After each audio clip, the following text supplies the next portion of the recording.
Joining me now, Charles Krauthammer. He's a syndicated columnist, Fox News contributor, and author of the book, Things That Matter.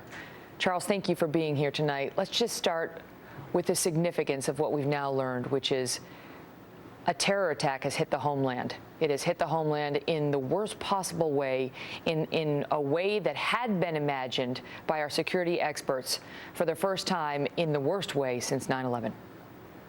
And happened just a couple of weeks after we'd been assured that a Paris-style attack was extremely unlikely to occur in the United States, giving the people a sense that they were secure. I think one of the reasons for the true widespread and deep anxiety in the country, insecurity, reflected, for example, in the increase in the purchase of firearms, is that people feel that the authorities, particularly the president, the White House, the ultimate authorities, simply are clueless about what's happening, either that they have no idea what to do about it and thus deny its existence or its importance or its severity, or that the president truly doesn't believe that this is a major threat to the security of his own people.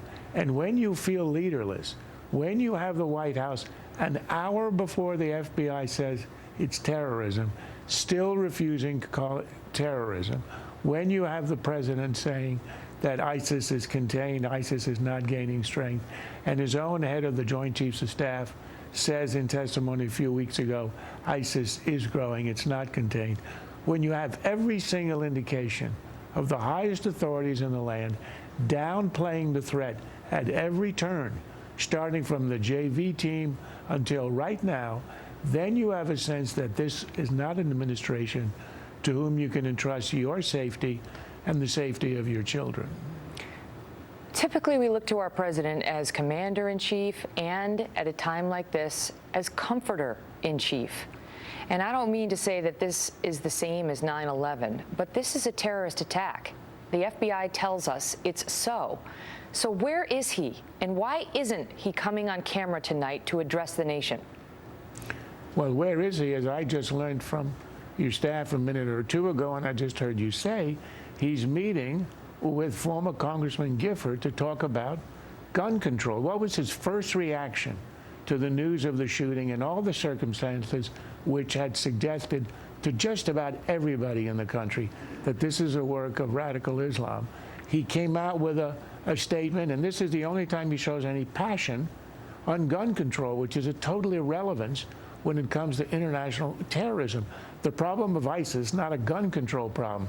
The French have the strongest gun control laws in the world, and they have been hit 3 times now in this calendar year by acts of mass murder.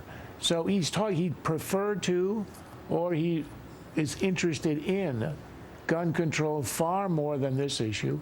And when you look at it and you weigh the threat of one against the threat of the other, what's happening in the Middle East, happening in Europe, and now has reached our shores, it's nearly incomprehensible. But it's that sense of absence. I don't need him to comfort me.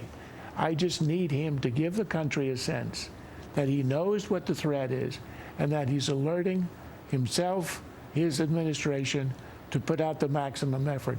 But every time he speaks about this, every time it's either to downplay or to distract to another issue. But you know, after the Paris attacks, which were very jarring even here in America, he swung and he missed in an attempt to talk to the American people. And he was criticized for it, not just by his political opponents, but by Democrats saying, hold on, you have a different role here. And that is that of comforter-in-chief, even though the Dr. Charles Krauthammers of the world may not need it. And he got it a few days later. He came out and gave it another try. And now here we are on the day the FBI is saying this was a terrorist attack, on the day we learned this woman pledged her allegiance to al-Baghdadi before she shot 14 of our fellow citizens. And he's missing it again. There had been some suggestions he might say something about it in his radio address this weekend, Charles. Not good enough. Well, on the consoler-in-chief thing, remember, there's a reason I left psychiatry. But on the main issue here, remember what he did at the press conference in Turkey right after the Paris attack. I mean, the dead had barely been buried. And we all saw what he did. He spoke in very measured terms about what happened in France. He called it a setback. The president of France called it an act of war.